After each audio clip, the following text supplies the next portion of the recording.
ፈጥኖ መጠቀም አይደለም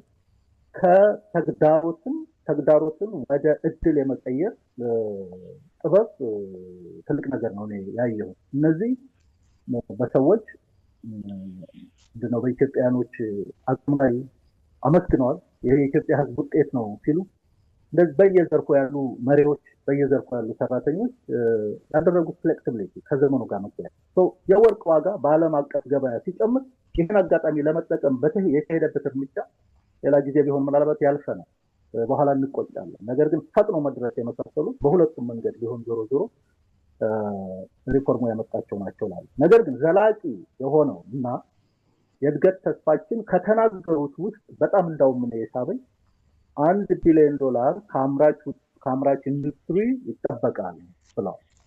ይሄ 9% ገዳማ ሊሆን ይችላል የ11% ጋር ስናገር በጥቂት ዓመታት በ5 ዓመት ገና ነን ስላሉ ይሄን እንደመነሻው ሰዱት ስላሉ አቅጣጫችን መሆን ያለበት እና ነው ብዬ የምማምነው ከ70 እስከ 80% የሚሆነው ከዚህ ዘርፍ የሚጠበቅ መሆን አለበት እና ጥሩ መነሻ ነው። ጥሩ ነገር አግኝተናል።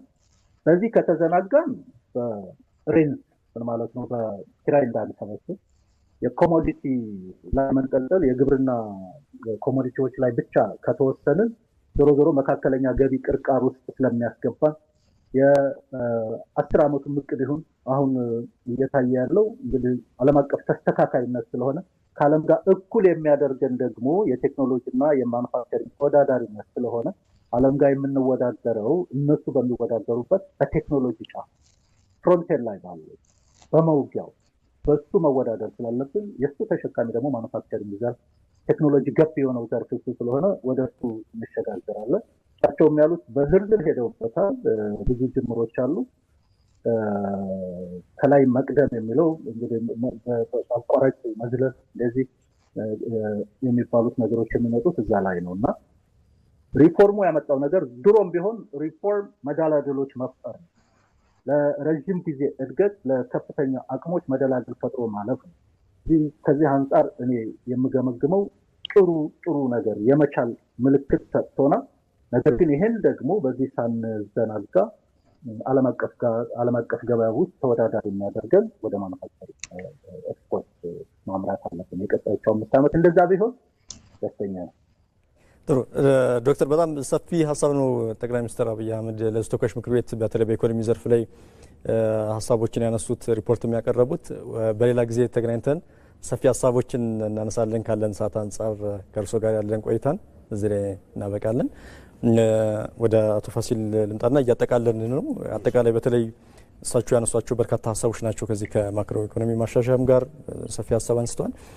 በተለይ ከእዳ ጫናን ከመቀነስ አንጻር ያነሷቸውን ሀሳብ እና የተገኙ ውጤቶችን አንስተው ነበርና እሱ ላይ የተወሰኑ ሀሳቦችን እናንሳና እናጠቃለን። ጥሩ። በተለይ ከእዳ መቀነስ ወይንም የመክፈያውን ጊዜ ማሸጋሸግ ስኬቶችን እንደዚህ ያነሱት ነገር አለ። ከሌሎች አገሮች አንጻር ደግሞ የምዕራብ ሰሜን ጠባብ ቀዝቃዛ ምድር ሰዎች ወይም ፈረንጆቹ ለኛ ለመስጠት ያላቸው ፍላጎት አለ ይታያል። ያሉት ነገር ምንድነው ሲባል ፖቴንሻል እዚህ ያለው ሀብት ባስተማማኝ መክፈል እንደሚችል የሚያሳይ መሆኑን ነው የሚል ይዘት ያለው ያቀርቡት ሀሳብ አለ። ያ ትልቅ ነገር ነው። ነገር ግን ይሄ በብድር ምንድነው ምንጩ የሚለውን ብንጠቁም ጥሩ ነው። ይሄ የብድር ምንጭ የበጀት ጉድለት ነው ማለት አገሪቱ ከግብር የምታሰባስበው ገቢ ቢያንስና የመንግስት ወጪ ይበዛል። በዛን ጊዜ በየአመቱ የበጀት ጉድለቱ መሞላት አለበት። ስለዚህ ሁለት ናቸው ምንጩ። አንደኛው ከግምጃ ቤት ሰነድ ትሬዠሪ ቢል መተማመኛ ሰነድ መንግስት ኢሹ ያደርጋል በብሔራዊ ባንክ አማካኝነት ከጡረታ ፈንድ ከባንኮች ገንዘብ እንዲዘዋወር እየተደረገ ያ በጀት ፋይናንስ ይደረጋል። ሁለተኛው ከውጭ ብድር ነው ወይንም እርዳታ።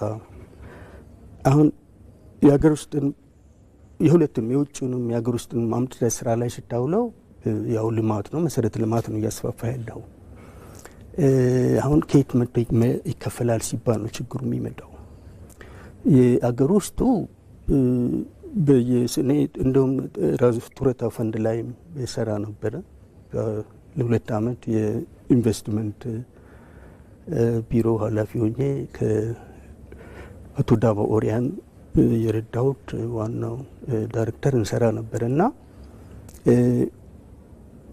ሰፋ ያለ በአቅርቦት ሁሉ አቅርበን ሰርተናል። እንቅስቃሴ ይወዳል። አሁን ከየት መጥቶ ይከፈላል ሲባል ነው እንግዲህ ያንን ከግብር ያ አይከፈልም። መጀመሪያውኑ ቢኖር ነው ግብሩ ስራ ላይ ይውላል። አሁን የዛን ጊዜ ነው እንግዲህ ብሔራዊ ባንክ መንግስትን ድጋፍ የሚያደርግለት ማለት ነው። የገንዘብ መዳተም ሊቀሰቅስ የሚችለው እዛ ጋር ነው። አንድ ይሄ እንትን መደረግ አለበት። ሁለተኛው ይሄ የውጭው ብድር በደንብ ለማብራራት ሞክረዋል። ይሄ ከንግድ ባንኮች ላይ ከዛ የምንበደር ከሆነ ራሱ ስራው ግማሽ ሳይደርስ ክፈሉናል ብለው ለምሳሌ የባቡሩን ኢትዮ ጅቡቲ ባቡር መስመር ላይ ያጋጠመውን ጠቁመዋል። ስለዚህ ለዚህ ደግሞ ኮንሴሽናል በስምምነት የሚደረግ የረጅም ጊዜ ብድር ነው የሚያዋጣው። አሁን እንደዛ ሲሆን ምንድን ነው እነሱ የሚያደርጉት? በአገር ውስጥ የበጀት ጉድለቱ ሩል አለው። እዛ ጋር የገንዘብ መታተም አድርጋቸዋል። ስለዚህ የሚቀጥለውን ብድር ልንለቅ የምንችለው ይህን ብር ዲቫል ውስጥ አድርጉ ነው የሚል ተደጋጋሚ ጫና የመጣው የኢትዮጵያ አመራሩ ላይ ኢኮኖሚ ላይ ይሄ ጉዳይ ነው እና ይሄን ነገር ጥሩ ጠቁመዋል። በተለይ ቅድም እንዳልኩት ይሄ ብሔራዊ ባንኩና የገንዘብ ሚኒስቴር ከፍተኛ የሙያ ባለሙያ ክምችት አላቸው ብለን ነው የምናስበው።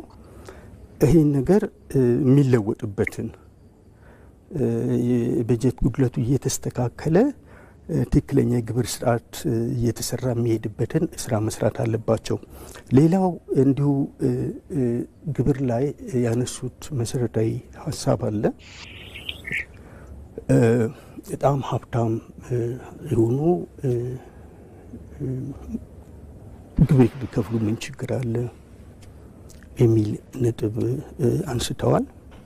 እዛው ላይ ግብር ስርዓቱ ደግሞ ሀብታም የሚያበዛ ድሃ እንደዚሁ የሚያበዛ መሆን ሳይሆን የሀብት ስርጭት ፍትሃዊ በሆነ መንገድ መስራት አለበት የሚል ሳይንሳዊ ሀሳብ እዛ ጋር አለ። ስለዚህ እሱ እንዴት ነው የሚሰራው ስንል የመጀመሪያው ገቢ እርከን ምንም አይነት ገበያ እንዳይታወቅ ከግብር ነፃ ነው።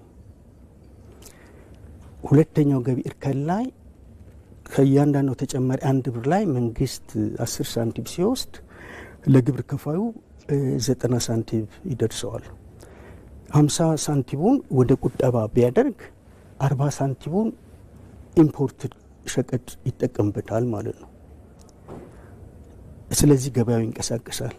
የመጀመሪያው እርከን ለምርታማነት ለነፃ ገበያ እንቅስቃሴ ከግብር ነፃ ነው መርሁ። እንደገና ሚኒመም ዌጅ ያሉት ይሄ ኤግዘምሽን ይባላል፣ አብሮ የሚመጣ ነው። ሁለተኛው እርከን 10% ነው።